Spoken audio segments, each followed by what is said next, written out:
ជំរាបសួរស្ដីបងប្អូនទាំងអស់គ្នាថ្ងៃនេះខ្ញុំមានវីដេអូមួយនៅបង្ហាញបងប្អូនទាំងអស់គ្នាពីរបៀប boost follower TikTok នៅលើ website JSMM សម្រាប់បងប្អូនដែលទៅនឹងបង្កើត account TikTok ថ្មីឬក៏បងប្អូនមាន account TikTok ស្រាប់ហើយបងប្អូនចង់ឲ្យ account TikTok របស់បងប្អូនមានចំនួនអ្នក follower ច្រើនបងប្អូនកុំភ្លេចតាមដានវីដេអូមួយនេះពីដើមដល់ចប់ធានាថាបងប្អូននឹងឃើញចំនួន follower កើនឡើងប៉ិតបន្ទាប់ពីបងប្អូនធ្វើតាមវិធីនៅក្នុងវីដេអូមួយនេះហើយចំពោះវិធីធ្វើវិញគឺអត់មានអីពិបាកទេបងប្អូនគឺបងប្អូនគ្រាន់តែមាន link account TikTok របស់បងប្អូនអាច boost ចំនួន follower បានយ៉ាងច្រើនទៅតាមបំណងរបស់បងប្អូនបានដោយប្រើពេលត្រឹមតែរយៈពេលខ្លីដូច្នេះហើយកុំឲ្យខាតពេលយូរបងប្អូនអាចទៅតាមដានវិធីធ្វើនៅក្នុងវីដេអូមួយនេះជាមួយនឹងនាងខ្ញុំទាំងអស់គ្នាជាដំបូងតម្រូវឲ្យបងប្អូន sign up ឬ sign in ចូលទៅកាន់ website JSMM ជាមុនសិនដើម្បីចូលធ្វើសេវាកម្មសម្រាប់បងប្អូនដែលជាសមាជិកថ្មីបងប្អូនអាចបង្កើតគណនីមួយដើម្បីចុះឈ្មោះចូលធ្វើសេវាកម្មបានហើយប្រសិនបើបងប្អូនអត់ទាន់ចេះបង្កើតឬអត់ទាន់ចេះពីរបៀបចុះឈ្មោះចូលទេបងប្អូនអាចចុចចូលមើល link នៅខាងក្រោមវីដេអូមួយនេះបានដើម្បីដឹងពីរបៀបនៃការចុះឈ្មោះចូលជំហានបន្ទាប់បងប្អូនឃើញមានពាក្យ Instagram Telegram នៅខាងក្រោមហ្នឹងបងប្អូនអូសវាមកបងប្អូននឹងឃើញមានពាក្យថា TikTok បងប្អូនអាចចុចចូលទៅលើពាក្យ TikTok នឹងបានបន្ទាប់មកបងប្អូនអូសវាមកក្រោមបន្តិចហើយបងប្អូនចុចចូលទៅលើពាក្យថា Category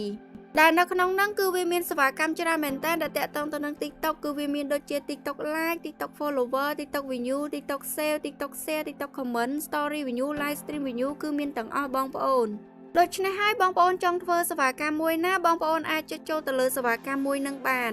ហើយសម្រាប់បងប្អូនដែលចង់ធ្វើសេវាកម្មតាក់ទងទៅនឹង follower TikTok បងប្អូនអាចចុចចូលទៅលើសេវាកម្មដែលមានពាក្យថា TikTok follower នេះបានហើយបន្ទាប់ពីនឹងមកទៀតនោះគឺបងប្អូនអាចអូសមកក្រោមបន្តិចទៀតហើយបងប្អូនចុចចូលទៅលើពាក្យថា service ដែលនៅក្នុងនឹងផងដែរគឺវាមាន service ជាច្រើនប្រភេទសម្រាប់ឲ្យបងប្អូនចុចចូលជ្រើសរើសប្រើប្រាស់ទៅតាមតម្រូវការរបស់បងប្អូនគឺវាមាន service ដូចជា TikTok follower high quality profile TikTok follower worldwide TikTok follower bot ហើយចំពោះរាល់ service ទាំងអស់គឺសុទ្ធតែមានតម្លៃស្រាប់ទៅលើនឹងតែម្ដងមិនត្រឹមតែប៉ុណ្ណោះគឺវាមានតម្លៃសមរម្យមែនទែនហើយធានាគុណភាពជូនដល់បងប្អូនដូចគ្នា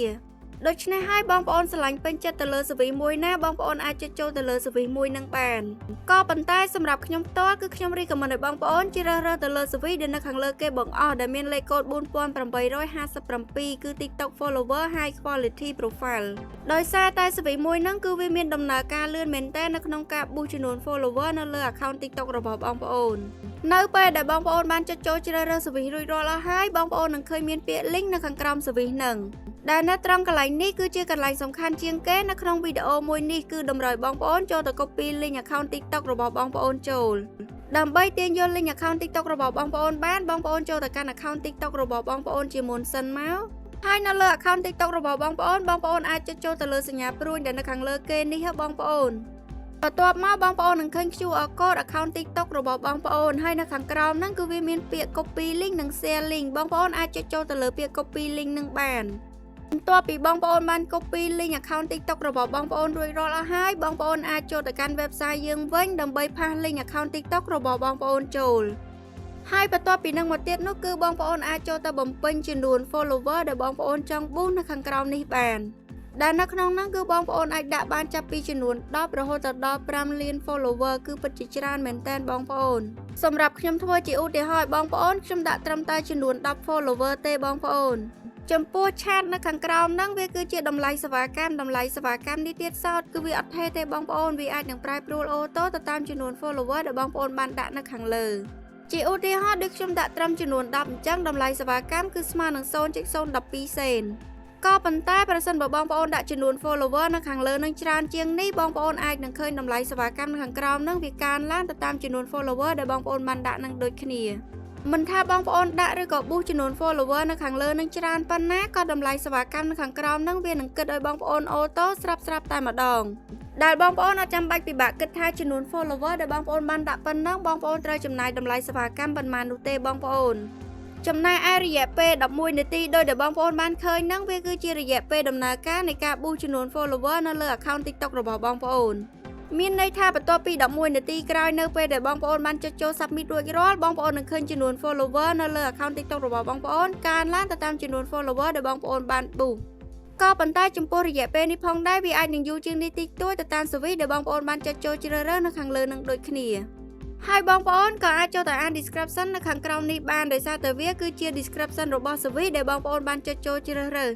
ហើយមុនពេលដែលបងប្អូនចុចចូល submit បងប្អូនអាចអូសឡើងលើឡើងវិញដើម្បីពិនិត្យផ្ទាល់ថារាល់ CV ទាំងអស់បងប្អូនបានចុចចូលជ្រើសរើសបានត្រឹមត្រូវក៏ដូចជា link account TikTok របស់បងប្អូនបានបំពេញបានត្រឹមត្រូវប្រសិនបើបងប្អូនជ្រើសរើសក៏ដូចជាបំពេញបានត្រឹមត្រូវអស់ហើយបងប្អូនអាចចុចចូលទៅលើពាក្យ submit ដែលនៅខាងក្រោមនេះបាននៅពេលដែលបងប្អូនបានចុចចូលលើ submit រួចរាល់បងប្អូននឹងឃើញមានពាក្យថា your order received ដែលវាដូចជាវិក័យប័ត្រមួយបញ្ជាក់ប្រាប់បងប្អូនថាបងប្អូនបានចុចចូលធ្វើសេវាកម្មមួយនឹងដោយជោគជ័យហើយវាក៏មានការបញ្ជាក់ឡើងវិញទាំងអស់រាល់ CV ដែលបងប្អូនបានចុចចូលជ្រើសរើសក៏ដូចជា link account TikTok របស់បងប្អូនចំនួន follower ដែលបងប្អូនបាន boost និងតម្លៃសេវាកម្មទាំងអស់ដែលបងប្អូនត្រូវចំណាយដូច្នេះហើយបងប្អូនអាចពិនិត្យផ្ទាល់សារឡើងវិញនៅត្រង់កន្លែងនឹងបានហើយចំពោះរយៈពេលរងចាំដូចខ្ញុំបានបញ្ជាក់ប្រាប់បងប្អូនអំបញ្ញមិញអញ្ចឹងគឺបងប្អូនអាចរងចាំរយៈពេល11នាទីឬក៏យូរជាងនេះតិចតួចទៅតាម CV ដែលបងប្អូនបានចុចចូលជ្រើសរើសនោះបងប្អូននឹងឃើញចំនួន follower នៅលើ account TikTok របស់បងប្អូនកើនឡើងទៅតាមចំនួន follower ដែលបងប្អូនបាន boost ក៏ប៉ុន្តែអត់តម្រូវឲ្យបងប្អូនរងចាំនៅក្នុង website នឹងទេគឺបងប្អូនអាចចុចចេញពី website នឹងវិញបានហើយសម្រាប់ការ boost ចំនួន follower TikTok ជាមួយនឹង website JSMM គឺមានតែប៉ុណ្្នឹងទេបងប្អូនគឺងាយស្រួលមែនតើបងប្អូនអាចសាកល្បងធ្វើតាមវិធីនៅក្នុងវីដេអូមួយនេះបានធានាថាបងប្អូននឹងឃើញប្រសិទ្ធភាពពិតៗ